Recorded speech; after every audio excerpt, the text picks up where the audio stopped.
Hello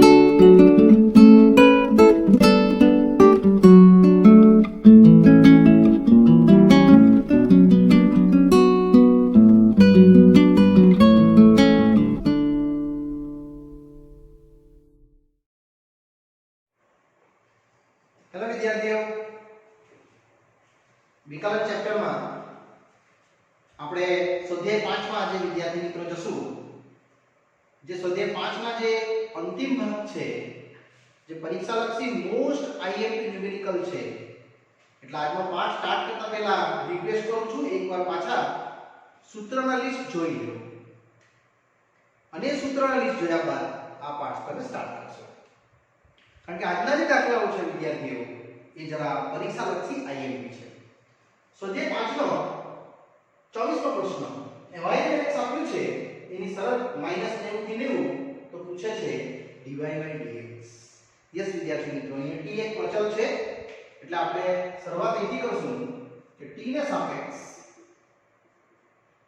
વિકલન કરતા એટલે પહેલો ડેટા તમને મળશે dy/dt, અને અહીંયા 12 d/dt જોડે આપણું વિકલન, જે આ રીતનું રહેશે 1 નું 0 પણ માઈનસ cos નું પ્લસ sin t, t ને સાપેક્ષ છે એટલે 12 sin t આપણને મળશે.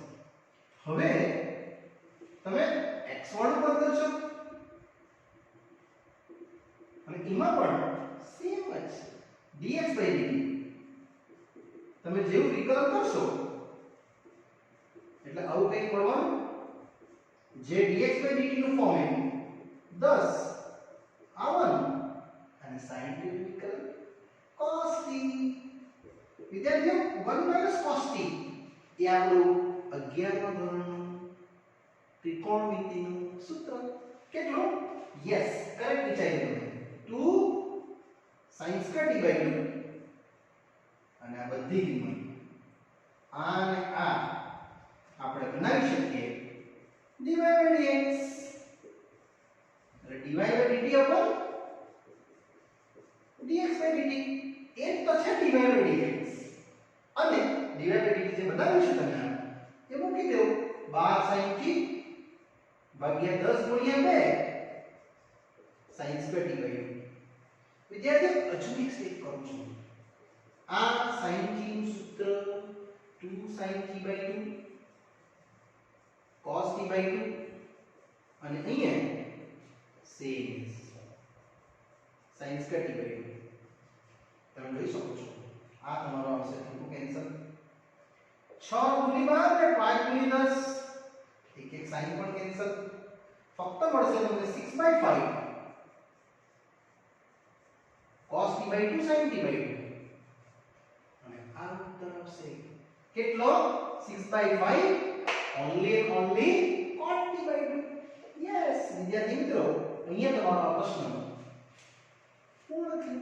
ખાલી આને આપણે કોડ બનાવી દીધું એટલે આપણો ઈઝી આ પ્રશ્ન અહીંયા સમાપ્ત થાય. વિદ્યાર્થીઓ ચલો વિદ્યાર્થીઓ, આ પૂર્ણ કર્યા બાદ નેક્સ્ટ પ્રશ્ન આવે છે 13મો. sin inverse x અને sin inverse 1 x2. વિદ્યાર્થીઓ દાખલો બે રીતે આપણે ગણીશું. એક તો સિમ્પલ આ શરતનો ઉપયોગ કરીને સમજાવીશ મેં તમને, અને જો શરત નહીં આપી હોય તો કેવી રીતે ગણવાનું. આપણે પહેલા શરત જોઈ લઈએ. 0 થી x થી 1 છે, આની શરત 1 x2 બનાવવા માટે સ્ક્વેર કરી દઈશ, માઈનસ વડે ગુણી કાઢીશ. હા, સમજા બદલાઈ જશે, બીજું તો શું થશે? અને 1 ઉમેરી દઈએ તો બધામાં જો 1 ઉમેરશો તો વિદ્યાર્થીઓ આવું કંઈક મળશે તમને. એટલે 1 થી લઈને 0 મળશે, મતલબ ધન. Yes, 0 less than 1 x2 less than 1 એના અંતરાલમાં છે. એટલા માટે વિદ્યાર્થીઓ આ પ્રશ્ન તમે ઈઝીલી શોર્ટકટ કરી શકો. શરત આપી છે એટલે. જો શરત ના આપી હોય તો શું કરવાનું એ આપણે પછી સમજીએ. પહેલા આપણે સમજી લઈએ શરત વાળું. માટે વિદ્યાર્થીઓ તમારો પ્રશ્ન આવો બનશે, ભાઈ sin inverse x sin inverse under 1 x2 exactly cos inverse x. Okay under root 1 minus x square. અને આ ટોટલ થઈ જશે કેટલું pi by 2 ને હવે વિકલન અચળનું વિકલન કેટલું થાય 0. વિદ્યાર્થીઓ એકનો પ્રશ્ન થઈ ગયો ચોપડીના લેવલ પર. પણ જો પરીક્ષામાં શરત નહીં આપી હોય તો આ જ દાખલો પરીક્ષામાં પૂછાયેલો છે જે મોસ્ટ આઈએમપી છે. એટલે આ પ્રશ્ન પાછો કરાવું છું પણ શરત વગર. વિદ્યાર્થી મિત્રો શરત નહીં આપી હોય તો તમારે ડાયરેક્ટ વિકલન કરવાનું. I x ને સાપેક્ષ વિકલન કરતા dy by dx. આ તમારું ફર્સ્ટ વિકલન અને આ નેક્સ્ટ પદનું વિકલન. વિદ્યાર્થીઓ કમ્પલસરી તમારે લખવાનું છે નોટબુકમાં કારણ કે આ આપણો મેઇન સમ છે. બાકી આ તો તમને તરત સમજાઈ જાય ઝીરો આન્સર. ચાલો એટલે આનું વિકલન તો તમે વિચારી કોઈ જાઓ 1 upon under root 1 minus x square. sin કે જ રીતે 1 upon under root 1 minus x square root same અને આનું વિકલન બાકી. પહેલા sin નું કરી વિકલન પછી અંદરના ભાગનું કરી એટલે ટોટલ આવશે dy by dx એકના છેદમાં આ same 1 minus 1 minus x square. વિદ્યાર્થી રૂટ અને સ્ક્વેર તો કટિંગ થઈ જાય. ફક્ત રૂટનું વિકલન આવશે 1/2 ટાઈમ્સ પછી 0 અને x square નું 2x. આ 2 અને આ 2 કેન્સલ અને થોડું લિટલ એક્સપાન્ડ કરીએ તો તમને દેખાશે આ સ્ટેપ થોડું અજૂન ડિટેલ્સમાં. અને dy by dx વિદ્યાર્થી આવવાનું એકના છેદમાં અહીંયા આવશે under root x square. તમે 1 અને 1 કટ કરશો અને આ મળવાનું તમને કેટલું minus x ભાગ્યા under 1 minus x square. બસ આ પોઈન્ટ મેઇન પોઈન્ટ છે. અહીંથી જ તમારું શરત ડિરાઇવ થશે. under root x square તમે માનાંક x લખશો કારણ કે આ મૂલ્ય કાં તો ધન હશે કાં તો ઋણ હશે વિદ્યાર્થીઓ. યસ અને બાકીનાને એઝ ઇટ ઇઝ બરાબર. અહીંથી આપણો પડશે વિકલ્પ 1. જો x ધન છે એટલે 0 થી મોટું. યસ ક્યાં સુધી 1 સુધી એ મેં તમને આગળ કરાવ્યું આ એ દાબવાનું છે. જો તો માનાંક x શું આવશે only x એટલે dy by dx આવશે. આ તમારો એક ઉત્તર -x ભાગ્યા આ કેન્સલ આ જે બચ્યું તે બી તો કેન્સલ થવાનું. યસ 0 આવી ગયો આન્સર. આ 0 થી મોટું એટલે કઈ નહીં 0 less than x less than 1. હજુ એક આવશે વિકલ્પ 2. જો 0 થી નાનું તો માન x શું આવશે -x એટલે dy by dx આવશે. આ બધું સેમ જ.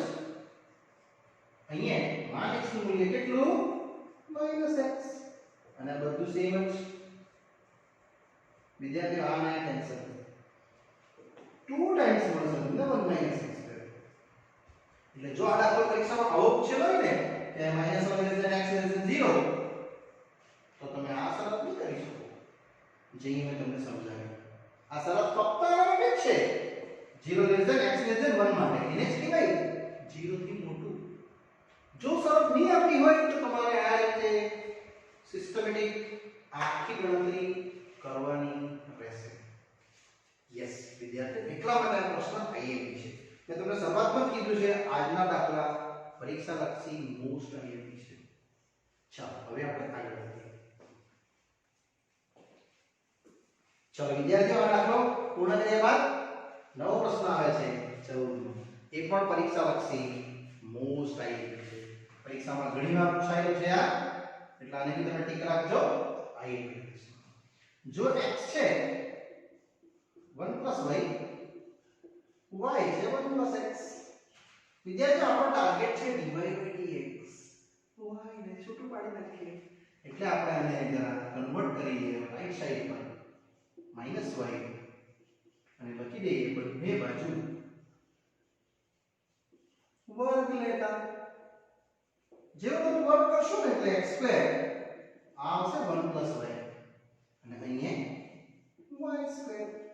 બસ આને એક્સપાન્ડ કરી નાખો જેથી કરીને તમે સમાન પદો લઈ શકશો ઇનસાઇડ. x2 y સાથે લઈ લો અને કોમન બબ્બેની જોડી આવશે x y x y અને અહીંયાથી કોમન લઈ લે વિદ્યાર્થી xy તો પાક્કું મને x y મળશે એટલે એક અવયવ x y પણ બીજો અવયવ xy મળશે. અને અહીંયાથી વિદ્યાર્થી મિત્રો બે ભાગ આપણા છૂટા પડ્યા કહેવાય. બસ એને આપણે સેપરેટ પાડી દઈએ એટલે ટોટલ મળશે પહેલું x y બરાબર 0 otherwise x plus y plus xy બરાબર 0. વિદ્યાર્થીઓ આ કેમ કહ્યું? કારણ કે આપણે લાવવાનું છે dy by dx એટલે કે y સેપરેટ કરવાનું. આ આવશે y બરાબર x અને અહીંયા હજુ પણ આપણે y કોમન લેશું તો 1 plus x જે થોડું બાજુ સ્ટેપ જશે એટલે વિદ્યાર્થીઓ તમારું 1 plus x આવશે અહીંયા માટે y કેટલું ડિવાઇડ થઈ જશે -x ના છેદમાં 1 plus x અને અહીંયાથી આપણે આગળ વધવાના છે dy by dx આનું વિકલન કરશું તો શક્ય થશે ખરું? થશે પણ આપણા કામનું નથી. યસ હવે કીધું આપણે x ને સાપેક્ષ વિકલન કરતા વિદ્યાર્થી મિત્રો તમે જોયું જશે ભાગાકારનો નિયમ એ તો આવડે જ છે આપણને -ddx of x ના છેદમાં 1 plus x અને ભાગાકારનો નિયમ છે અંશનું વિકલન છેદનું વિકલન અને છેદનો વર્ગ. બસ થઈ ગયું. આ આવશે 1 plus x x નું વિકલન 1 સેમ અહીંયા 0 plus 1 ને છેદમાં સેમ ઇઝ એક્સપાન્શન. આપણો સમ ઓલમોસ્ટ થઈ ગયો છે. તમે આને જસ્ટ એક્સપાન્ડ કરો એટલે minus same 1 plus x minus x અને 1 plus x નો વર્ગ આ કેન્સલ ફક્ત મળશે આ એટલે વિદ્યાર્થી મિત્રો dy by dx આપણું કમ્પ્લીટ થયું -1 plus x નો વર્ગ જે આ પ્રશ્નનો ઉત્તર આપણે આપેલી આવ્યો. આ પ્રશ્ન આઈ કેટલા માટે છે? અહીંયા વિદ્યાર્થીઓ ભૂલ કરે છે ડાયરેક્ટ વિકલન કરવા જાય છે. ડાયરેક્ટ વિકલન કરે એટલે આ આન્સર આવતો જ નથી. તમારે મોસ્ટ પ્રોબેબલ જે લાવવાનું પદ હોય એને સિમ્પ્લિફાઈ કરીને આ સ્ટેપ સુધી પહોંચી જવાનું એટલે સેપરેટ કરવાનું અને ત્યારબાદ ડેરિવેટિવ કરીને સિમ્પલ ડિવિઝન રૂલ લગાવી દેવું એટલે ઉત્તર આવી જાય. યસ વિદ્યાર્થી આ પ્રશ્ન પૂર્ણ થાય છે. હવે આપણે જઈએ 15મા પ્રશ્ન પર જે પરીક્ષાલક્ષી મોસ્ટ આઈએમપી છે. ઓકે ચાલો વિદ્યાર્થીઓ આવી ગયો છે તે સમ મોસ્ટ આઈએમપી ક્વેશ્ચન નંબર 15. વિદ્યાર્થીઓ આ પ્રશ્ન બહુ જૂનો પ્રશ્ન છે હા કે 25 વર્ષથી બી જૂનો છે મારા ખ્યાલ પ્રમાણે અને આ પરીક્ષામાં બહુ વખત પૂછાયેલો બી છે. સાબિત કરો કે dy by dx એક કક્ષાનું વિકલન d square by dx square બીજી કક્ષાનું વિકલન અને આ વિધેય છે એ તો વર્તુળનું સમીકરણ છે તમને ખબર જ છે.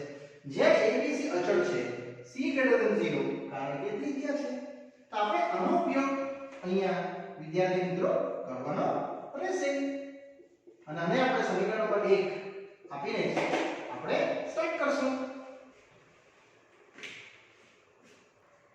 તો વિદ્યાર્થીઓ આપણે આ વિધેયનું પહેલું વિકલન કરશું અને બીજું વિકલન કરશું સ્ટેપ બાય સ્ટેપ. પહેલું જઈએ x ને સાપેક્ષ વિકલન કરતા તો વિદ્યાર્થીઓ આનું વિકલન થશે ddx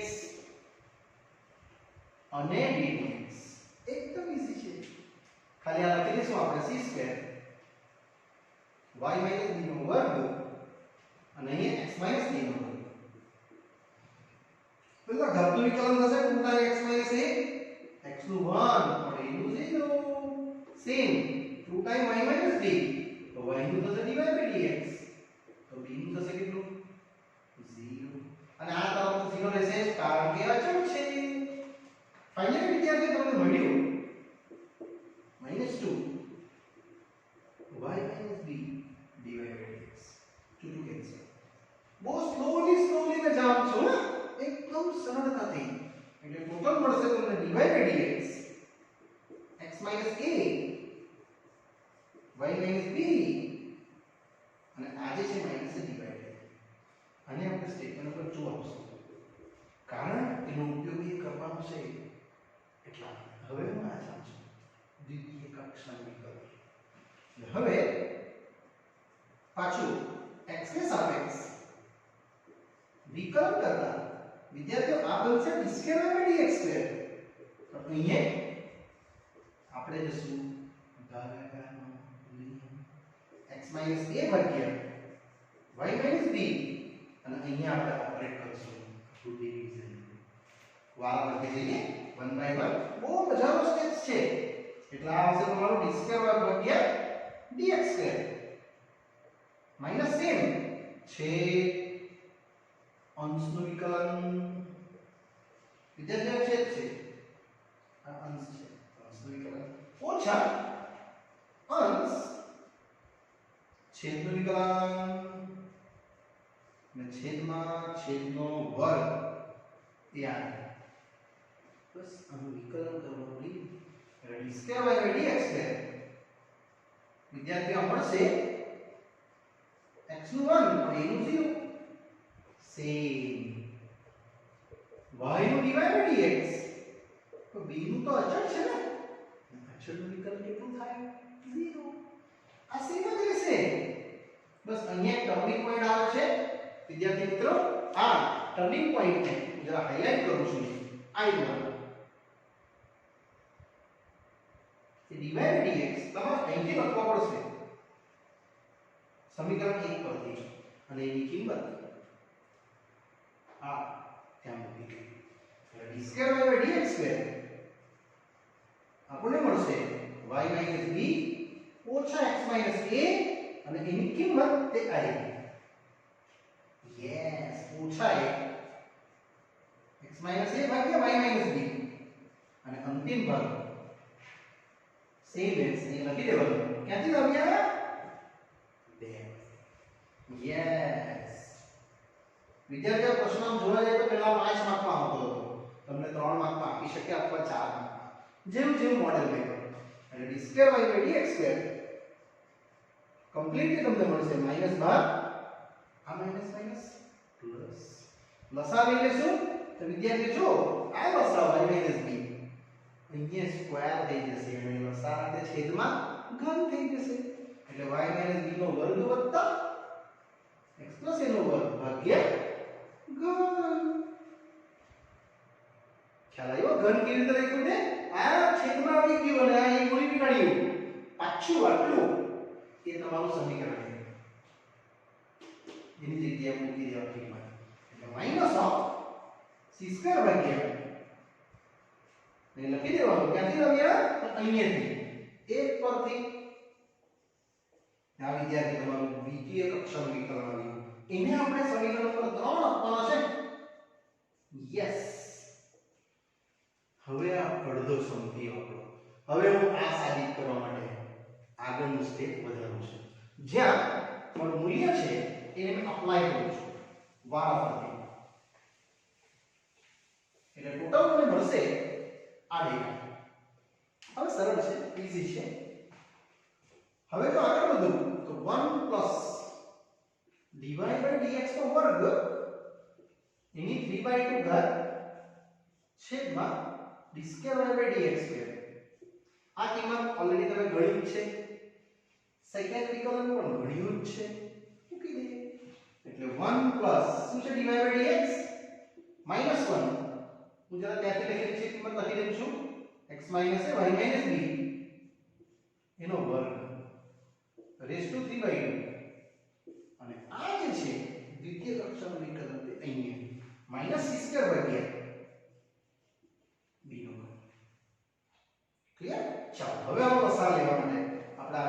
રીત કરીએ તો -1 નો વર્ગ તો ધન થશે, અહીં સેમ અને છેદમાં આખું સેમ y - b નો ઘન. ચલો વિદ્યાર્થી મિત્રો લસા લેશું એટલે આનો લસા તમને મળશે y - b નો વર્ગ વત્તા x - a નો વર્ગ છેદમાં સેમ એસ અને રેસ ટુ જે પાવર એ છે એ તો સેમ જ છે ભાગ્યા અહીં વિશે. ચાલો એકવાર પાછું ધ્યાન દોરું છું. આ શું છે? સમીકરણ નંબર 1 c2 એટલે આપણી કિંમત આવી ગઈ c2 ભાગ્યા y - b નો વર્ગ એનો ઘન 3/2 તો છે જ ને c2 ભાગ્યા y - b નો ઘન. ઇનડાયરેક્ટલી તમે અંતિમ ચરણ પર પહોંચી ગયા. ફક્ત મળશે તમને અચળ પદ ડેફિનેટલી, કારણ કે આને જો હજુ સિમ્પ્લિફાઈ કરું મેં તો આ કિંમત મળવાની તમને c નો ઘન વિદ્યાર્થી 3/2 ને ઘન વર્ગ સાથે ઉડી જશે, તેવું જ અહીંયા y - b વર્ગ ઉડી જશે ને કટિંગ થઈ જશે અને અહીંયા આ પણ કેન્સલ થશે એટલે c ઘન ભાગ્યા c સ્ક્વેર c જે એક અચળ છે અને એ જ તો સાબિત કરવાનું હતું. આખું પદ આપણા માટે શું આવ્યું? અચળ. યસ વિદ્યાર્થી મિત્રો, આટલે સુધી તમારે આ પ્રશ્નને લખો. બે ભાગમાં સમજાયું મેં તમને. પહેલો ભાગ પહેલું વિકલન કર્યું, બીજું વિકલન કર્યું, ત્યાં સુધીનું તમારે અડધું સમજવાનું. બાકીનું અડધું કે આ પ્રશ્ન લખીને આપણે એનું મૂલ્ય ભર્યું, સિમ્પ્લિફાઈ કર્યું અને પાછું બે વાર મળ્યું c સ્ક્વેર. આટલું c સ્ક્વેર છે પરિણામ નંબર 1 પર અને એનો ઉપયોગ કરીને આપણે આને સિમ્પ્લિફાઈ કરીએ તો આખું મૂલ્ય આપણને કેટલું મળ્યું? અચળ c. યસ વિદ્યાર્થી, અહીંયા આપણું મૂલ્ય પૂર્ણ થાય છે. ચલો વિદ્યાર્થીઓ નેક્સ્ટ પ્રશ્ન આવે છે 16 નંબર. આપણો પરીક્ષા લક્ષી મોસ્ટ આઈએમપી અને બહુ જૂનો પ્રશ્ન છે. આમાં પણ તમારે લાવવાનું તો dx જ છે એટલે આપણે આ પદને છૂટું પાડી નાખીએ અને y વાળા પદને એક બાજુ લખી દઈએ અને y વગર વાળાને એક બાજુ લખી દઈએ એટલે x આવશે કેટલું? ફક્ત cos y ના છેદમાં cos a y. વિદ્યાર્થીઓ આ સ્ટેપ કરવું ફરજિયાત રહેશે તો ઈઝી થઈ જશે આપણો સવાલ. હવે લઈએ આપણે x ને સાપેક્ષ વિકલન કરતા તો તમે જોઈ શકો છો આ આવશે dx ભાગ્યા dx પણ અહીંયા cos y ના છેદમાં cos a y. ફક્ત આપણે આનું ભાગાકારનો નિયમ લગાવશું એટલે dx તો પણ પાક્કું છે અંશનું વિકલન. ડાયરેક્ટ સ્ટેપ નથી લખવાનું, આપણે સ્ટેપ બાય સ્ટેપ જશું. ઓછા અંશ છેદનું વિકલન અને છેદમાં છેદનો વર્ગ. યસ વિદ્યાર્થીઓ, આ વર્ગ તમે જો આવી ગયો તમારો સ્ટેપ્સ cos સ્ક્વેર y એટલા માટે જ મેં સ્ટેપ કરેલું. ખ્યાલ આવ્યો તમને? હા, એટલે 1 cos a y. હવે આનું વિકલન પહેલા cos નું પછી y નું માઈનસ sin y અને y નું વિકલન આગળ ચાલશે dy by dx. સેમ અહીં cos નું minus sin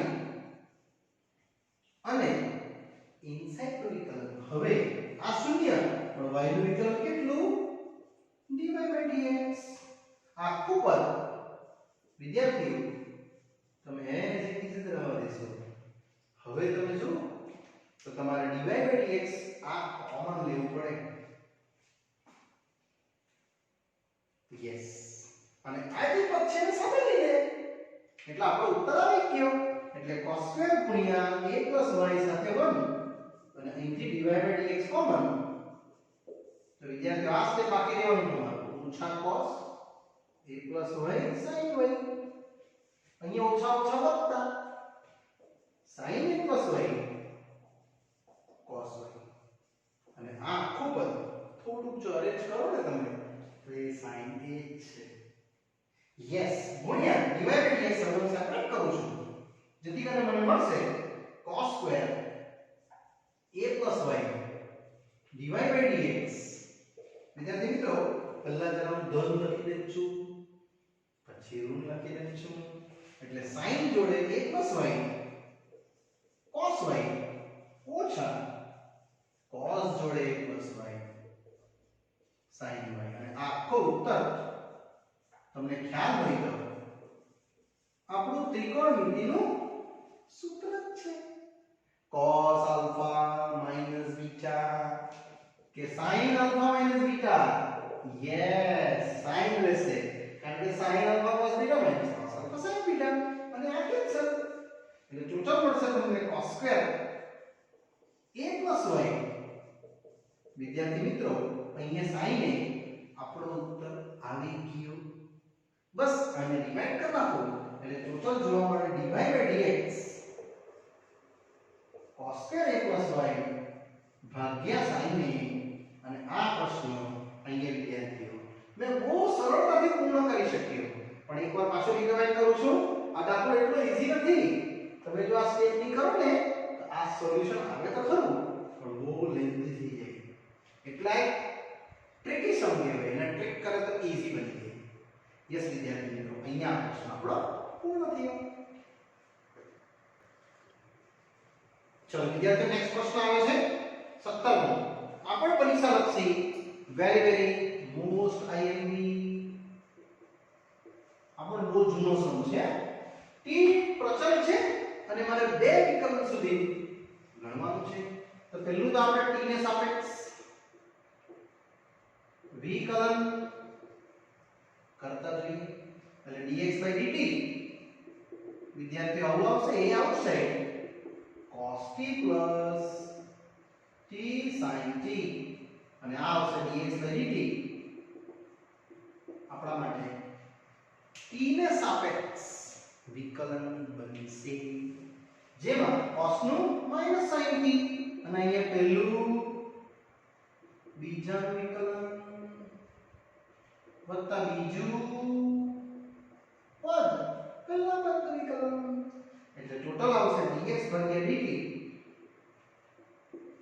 sin t t sin t નું વિકલન cos t અને અહીંયા t નું t ને સાપેક્ષ 1 વિદ્યાર્થીઓ આ કટિંગ થઈ જશે ફક્ત આવશે dx dt a ગુણ્યા t ગુણ્યા cos t અને અહીંયા વિદ્યાર્થીઓ આ સ્ટેપ્સ ઈઝીલી આપણે લખી શકીએ ચલો વિદ્યાર્થીઓ આ dx dt પૂર્ણ કર્યા બાદ હવે આપણે y જોઈશું આ જ રીતે dy એટલે t ને સાપેક્ષ આને પણ આપણે જોવાનો પ્રયાસ કરીએ યસ એટલે હવે y છે a sin t t cos t જ્યાં dy dt લખવાનું જ છે t ને સાપેક્ષ એટલે a છે d by dt છે sin t t cos t એટલે વિદ્યાર્થીઓ તમે પેલું તો sin t નું વિકલન કહેશો કેટલું cos t ઓછા હવે આ એમાં ગુણાકારનો નિયમ પહેલું બીજા પદનું વિકલન વત્તા બીજું પહેલા પદનું વિકલન બસ અહીંયા એક મિસ્ટેક થાય છે વિદ્યાર્થીઓની આ માઈનસ છે ને એટલે કર્લી બ્રેકેટ નહીં લખે એટલે સિમ્બોલ ચેન્જ નહીં કરે એટલે રોંગ આવે આન્સર તમારે બહાર માઈનસ છે એટલે બ્રેકેટ લખવાનું જ કમ્પલસરી તો તમને dy by dt મળશે હવે ઈઝીલી a cos t ઓછા t cos t નું વિકલન t ને સાપેક્ષ sin t વત્તા cos t અહીંયા બરાબર હવે વિદ્યાર્થીઓ તમે આને હજુ સિમ્પ્લિફાઈ કરો થોડું તો cos t ઓછા વત્તા થઈ જશે અને અહીંયા ઓછા cos t યસ આ કેન્સલ ને જે ઉત્તર રહેશે dy by dt a t sin t વિદ્યાર્થીઓ આ અને આ બનાવીને આપણે હવે જઈ શકીએ dy by dx એટલે dy by dt ના છેદમાં dx by dt બસ આ મૂલ્ય ભરવાનું રહ્યું તે તમે તરત ભરી શકો 80 sin t ભાગ્યા 80 cos t શ્યોર 80 કેન્સલ અને sin t ભાગ્યા cos t યસ કરેક્ટ વિચાર્યું તમે tan t વિદ્યાર્થીઓ આ એક કક્ષાનું વિકલન થયું હવે આપણે દ્વિતીય કક્ષા વિશે આગળ વધીએ એટલે પાછું સેમ હવે કોને સાપેક્ષ જશું યસ x ને સાપેક્ષ વિકલન કરતા આવશે d by dx અહીંયા પણ વિદ્યાર્થી મિત્રો d by dx પણ આ રહેશે તમારું dy by dx અહીંયા રહેશે tan t એટલે d square y by dx square વિદ્યાર્થીઓ tan t નું પહેલા tan નું વિકલન પછી t નું તો tan નું કેટલું થશે sec square t અને t નું થશે dt by dx જે આપણે આખી કિંમત આટલે લીધી આવશે આ જગ્યાએ dx by dt નું વ્યસ્ત એટલે dt by dx આનું વ્યસ્તતા લખું છું મેં એટલે sec square t ગુણ્યા આ આવશે 1/80 cos t વિદ્યાર્થીઓ આ મેઇન સ્ટેપ્સ છે ને આમાં અને એ તો તમારો ઉત્તર cos t અપર સાઈડ લખી દેવું એટલે બંધ સાઈડ એટલું ખબર છે વર્ગ ને એટલે ઘન ભાગ્યા 80 આ ઉત્તર 1 cos t એટલે sec t ગુણ્યા sec square એટલે sec cube t ભાગ્યા 80 આ આપણો પ્રશ્ન અહીંયા પૂર્ણ થાય છે વિદ્યાર્થી મિત્રો 3 માર્ક્સ માટે યસ વિદ્યાર્થીઓ આ આપણે પ્રશ્ન 17 સુધી આ પાઠમાં કમ્પ્લીટ કર્યા વિદ્યાર્થીઓ આગળના પાઠમાં આપણે નેક્સ્ટ ન્યુમેરિકલનો અભ્યાસ કરશું ત્યાં સુધી રજા આપશો બાય બાય